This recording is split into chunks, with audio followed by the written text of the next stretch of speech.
Hello friends, எல்லாருக்கும் இனிய தை பொங்கல் நல்வாழ்த்துக்கள். எல்லாருமே ஹாப்பியாக பொங்கலை செலிப்ரேட் பண்ணுங்கள். நாங்கள் இந்த வருஷம் சென்னையில் தான் பொங்கலை செலிப்ரேட் பண்ணுறோம். செலிப்ரேட்லாம் இல்லை, எப்பயும் போல் தான் நாள் ஓடுது. எங்களுக்கு எப்பயும் போல் ஒரு நாள் தான் இது. ஸோ இது வந்து பொங்கல் அப்படிலாம் கிடையாது. இந்த வருஷம் வந்து நாங்கள் பொங்கலுக்கு ஊருக்கு போகலை. ஏன்னா நாங்கள் இப்போ தான் தீபாவளிக்கு போய் 10 நாள் இருந்துட்டு வந்தோம். ஸோ அதனால் பொங்கலுக்கு வேண்டாம் அப்படின்ட்டு நாங்கள் போகலை. அதனால் சென்னையிலே இருக்கலான்ட்டு சென்னையில் தான் இருக்கோம். இன்றைக்கி தைப்பொங்கல் அப்படிங்கிறனால இன்றைக்கி வந்து நான்வெஜ்லாம் வைக்க மாட்டாங்க. ஸோ அதனால் இன்றைக்கி வெஜிடேரியனில் வந்து சாம்பார் வைக்கலாம் அப்படின்ட்டு வச்சேன். சாம்பார் வந்து எனக்கு எப்பயும் போல தான், நான் அப்படியே கட் பண்ணி வெங்காயம் தக்காளிலாம் கட் பண்ணி வச்சுருவேன். இன்றைக்கி நாங்கள் வெளியிலையும் எங்கேயும் போகலை, வீட்டுக்குள்ளேயே தான் இருந்தோம்.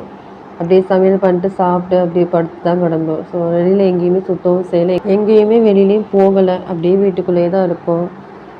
அதேமாதிரி பொங்கலும் நான் வைக்கலை. பொங்கல் வந்து எனக்கு வைக்க தெரியாது, அதனால் நான் வைக்கவும் இல்லை. யூடியூப் பார்த்து வைக்கலாம், இருந்தாலும் என் ஹஸ்பண்ட் வந்து நம்ம 2 பேர் தானே அப்படிங்கல எதுக்கு பொங்கல்லாம் வச்சுக்கிட்டு, அதனால் வேண்டாம், எனக்கு வைக்கவும் தெரியாது, அதனால் வேண்டான்ட்டாங்க.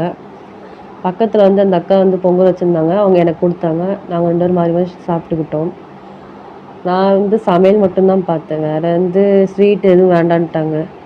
பொங்கல் வைக்கிறது பெருசு இல்லை, நாங்கள் 2 பேருமே சாப்பிடணும். ஏன்னா நான் வந்து ஸ்வீட் அந்தளவுக்கு சாப்பிட மாட்டேன், அவங்க சாப்பிடுவாங்க. ஆனால் அவங்களும் அந்தளவுக்கு பொங்கல் கேசரிலாம் சாப்பிட மாட்டாங்க. ஸோ அப்புறம் வந்து கோவக்காய் வாங்கிட்டு வந்திருந்தாங்க. அந்த கோவக்காயுமே கட் பண்ணி 65 மாதிரி பொரித்து சாப்பிட்லான்ட்டு அப்புறம் அதையுமே கட் பண்ணி பொரித்தேன்.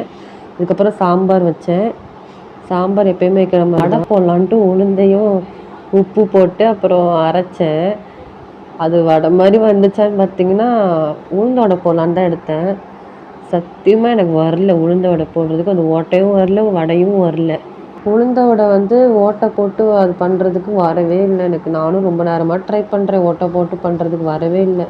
சரி, உருண்டையாக போட்டு எண்ணெயில் போட்டு எடுப்போமேன்னு போட்டு எடுத்துட்டேன். அதுக்கப்புறம் கோவக்காய் வந்து பொரிச்சிட்டு இருந்தேன், அதுவுமே கொஞ்சம் பொரித்து ஒரு இதில் வச்சுருந்தேன். அதுக்கப்புறம் பாதி பொரிச்சிட்டு இருந்தேன். உளுந்த வடை போடுறதுக்கு வந்து வெங்காயம் பச்சை மிளகா அதெல்லாம் போட்டு பண்ண சொல்லியிருந்தாங்க. நான் சொல்லியிருந்தாங்க, ஆனால் நான் தான் போடல. ஏன்னா ஃபஸ்ட் டைம் பண்ணுறனால எல்லாத்தையும் போட்டு சொதப்பிடக்கூடாதுன்ட்டு தான் நான் எதுவுமே போடலை. வெறும் உப்பு மட்டும் போட்டு மிளகு கருவேப்பிலை மட்டும் போட்டு பிசைஞ்சு உருண்டையாக போட்டு எண்ணெயில் போட்டு பொரித்து எடுத்துட்டேன். அதுக்கப்புறம் கோவக்காவுமே பொரித்து நாங்கள் நல்லா சாப்பிட்டோம். இன்றைக்கி எங்கள் லஞ்ச் இதுதான்.